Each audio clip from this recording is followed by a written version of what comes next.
Becoming a diet culture dropout. Food has been bringing people together forever and for all kinds of reasons, including nourishment, social gatherings, and pure pleasure. Having access to enough food to eat on a daily basis is definitely a privilege and something that most North Americans take for granted. In a place with so much abundance, it's easy to become confused about what we should eat, how much we should consume, and how our bodies should look. Most of the messaging we receive tells us we have no clue what we're doing when it comes to our individual health and well-being. This is called diet culture.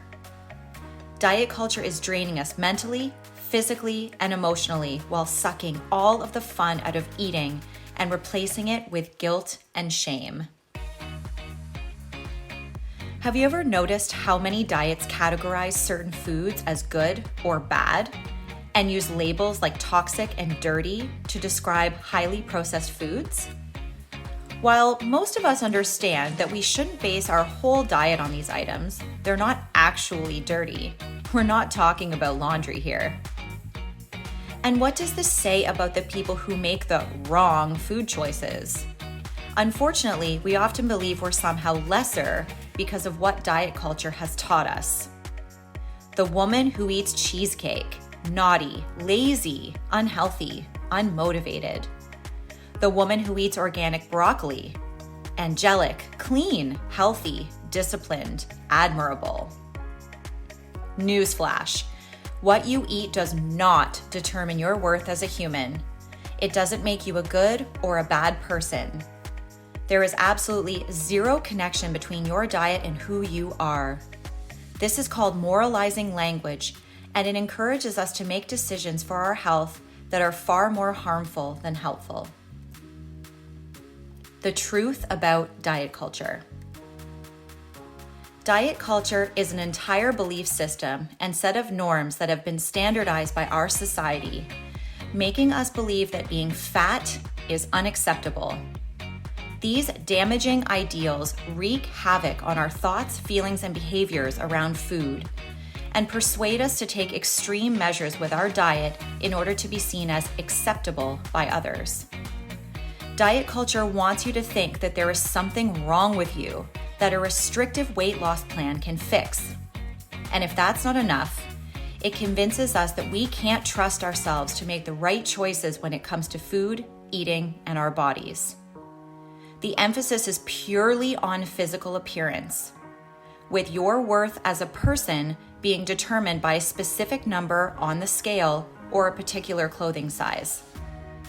Because we've been conditioned to trust what diet culture is telling us, we cut calories, remove entire food groups for no reason, and invest endless amounts of money for quick fix solutions to our problems, all in the name of being thin. Diet culture also places those who are disciplined and have lots of control or willpower with their diet up on a pedestal. But in reality, none of these things stand a chance against our body's natural and innate drive to eat. Diet culture is selling you a fantasy. It wants you to believe that you will only be beautiful, loved, and truly happy if you're thin and young. It convinces amazing people to question their worth and to compare themselves to others, especially celebrities. We're constantly asking ourselves how we measure up to those around us instead of celebrating our differences, strengths, and unique qualities, and what we love about our bodies. We've also weaponized the word fat, turning it into a traumatizing insult, and yet telling someone they look thin is a compliment that's usually followed by a thank you response. This is why so many people believe that losing weight is their only option if they want to be fully accepted by the disgusting and unattainable norms we've created. We know better. All body types, shapes, and colors are beautiful. You are worthy, regardless of what you weigh or what size you are. And just to be clear, if you're a bigger person, you don't have to lose weight. You don't need to be a size 0, and shame on diet culture for convincing us otherwise. Diet speak. Do you find yourself saying things like, I was so bad on the weekend with my food. I have no willpower. I feel like such a pig. What's wrong with me? Here's your challenge. Stop saying stupid shit out loud. You're only affirming the distrust and negative self-image diet culture wants you to have. Make sure to watch this video. Our goal is to help you love food while making healthier choices in favor of long-term mental, physical, and emotional health. We believe the best place to start is by examining your perception of yourself, your body, and your relationship with food and eating. It's very likely what you think and how you feel about yourself originated from what you learned and experienced at a young age. Take a moment to think about it.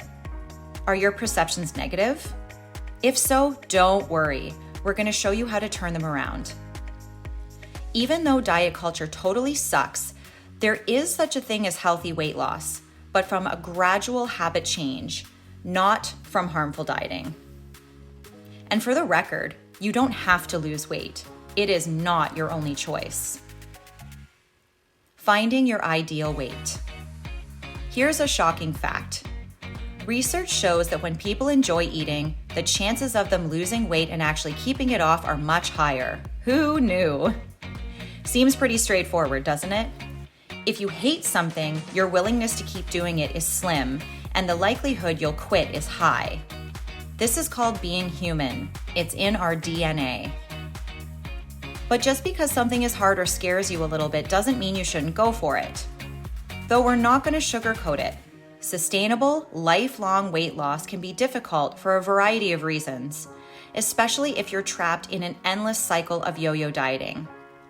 Studies also show that your genetics are a major determining factor in your ability to lose weight and keep it off.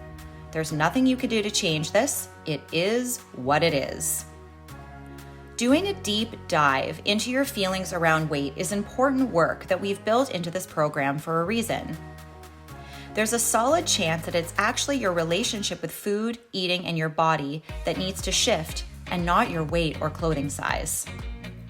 Despite what diet culture has taught us, we believe healthy and sustainable weight loss is all about finding a weight that's perfect for you, meaning a weight that is comfortable, makes you feel good, and can be maintained with little effort. This doesn't include counting calories or macros, starving yourself, eliminating entire food groups, following strict instructions on what you can or can't consume, or having somebody hold your hand without making any decisions for yourself through the entire process. Hell no. We all have a perfect weight, even though you probably have no idea what it is because diet culture has convinced you it's the body you had when you were 20. That is ridiculous. And by the way, gaining weight as we age is completely normal. We encourage you to be realistic when it comes to your expectations for weight loss and your body. We advise you to set goals that aren't number-based because at this point, you have very little idea how your body will change as your mindset and habits shift during and beyond this program. It's quite possibly less than you initially wanted or even no weight at all. Seriously. Steps to maintaining your ideal weight. Number 1, disassociating food and eating with guilt and shame, good and bad. Number 2, identifying and reprogramming your core beliefs. Number 3, understanding how food works in your body and how to cook simple meals. Number 4, learning to let go of perfectionism and unrealistic expectations.